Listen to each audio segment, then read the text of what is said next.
అందరికీ నమస్కారం. నా కొడుకును ప్రభుత్వ పాఠశాలలో వేసిన వాళ్ళే తల్లి తండ్రి అనుకొని వేసిన. నా కొడుకు చనిపోయింది సరే, నాలాంటి కడుపు కోత ఏ తల్లికి రావద్దయ్యా. నా లాంటి కడుపు కోత ఏ తల్లికి రాకుండా చర్యలు తీసుకోవాలని ప్రభుత్వాన్ని కోరుకుంటున్నాయ్యా.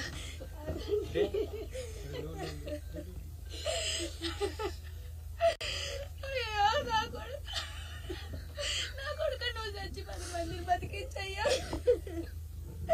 నేను అదే కోరుకుంటున్నదా, అదే కోరుకుంటున్నా. అదే అయ్యారు నా కొడుకు తరపున కంటే.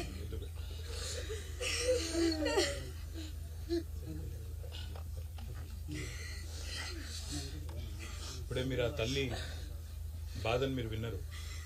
అనిరుద్ధ్ అనే చిన్నారి 6వ తరగతిలో మొన్ననే ఈ జూన్ మాసంలో అడుగుపెట్టి గత సంవత్సర కాలంగా కోరుట్ల ప్రభుత్వ పాఠశాలలో హాస్టల్లో చదువుతూ మరి దురదృష్టవశాత్తు నిజంగా కూడా అత్యంత బాధాకరమైన పరిస్థితుల్లో అక్కడ ఉండే అపరిశుభ్ర వాతావరణంలో చివరికి స్కూల్ ఆవరణలోకి పాములు రావడం వల్ల ఇవాళ ఒకరు కాదు 2 విద్యార్థులు మరణించి మరొక విద్యార్థి విషమ పరిస్థితిలో ఉన్న ఒక బాధాకరమైన దురదృష్టకరమైన పరిస్థితి ఈరోజు రాష్ట్రంలో ఎంతో మంది తల్లిదండ్రుల కడుపు కోత కారణమవుతా ఉంది.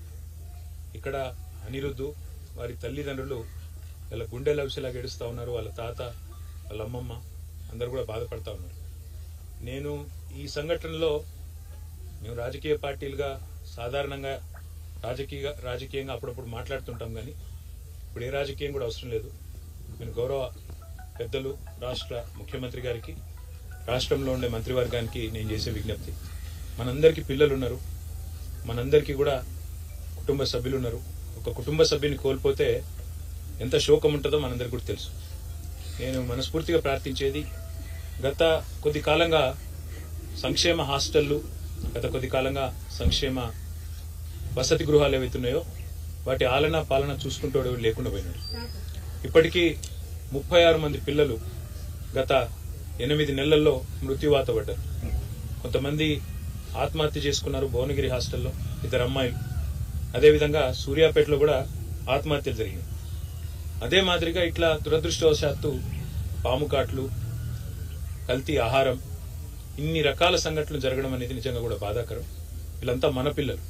ఎందుకంటే ఒక తల్లి గాని తండ్రి గాని తన బిడ్డను ఒక హాస్టల్ వేస్తే ఏమనుకుంటుందంటే అక్కడ ఉండే టీచర్లు గాని అక్కడ ఉండే ప్రభుత్వ అధికారులు గాని తామే తల్లి తండ్రిగా వాళ్ళని కాపాడుకుంటారని అనుకునే నమ్ముతాం.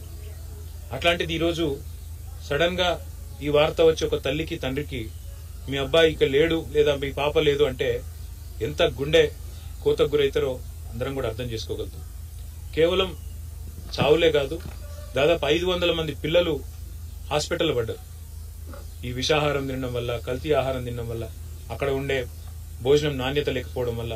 దయచేసి నేను ప్రభుత్వాన్ని కోరుతా ఉన్నా, గతంలో పేద పిల్లలు బాగుండాలి, ఎస్సీ కావచ్చు, ఎస్టీ కావచ్చు, బీసీ కావచ్చు, మైనారిటీ కావచ్చు, అగ్రకులాల్లో ఉండే పేదలు కావచ్చు, వాళ్ళు రెడ్లు కావచ్చు, ఇంకోటి కావచ్చు, ఎవరైనా సరే పిల్లలు బాగుండాలి, ఆ పిల్లలు మంచిగా చదువుకోవాలి, ప్రపంచంతో పోటీపడే పౌరులుగా తయారు కావాలన్న ఉద్దేశంతో 1000 గురుకుల పాఠశాలను మన రాష్ట్రంలో పెట్టుకున్నాం.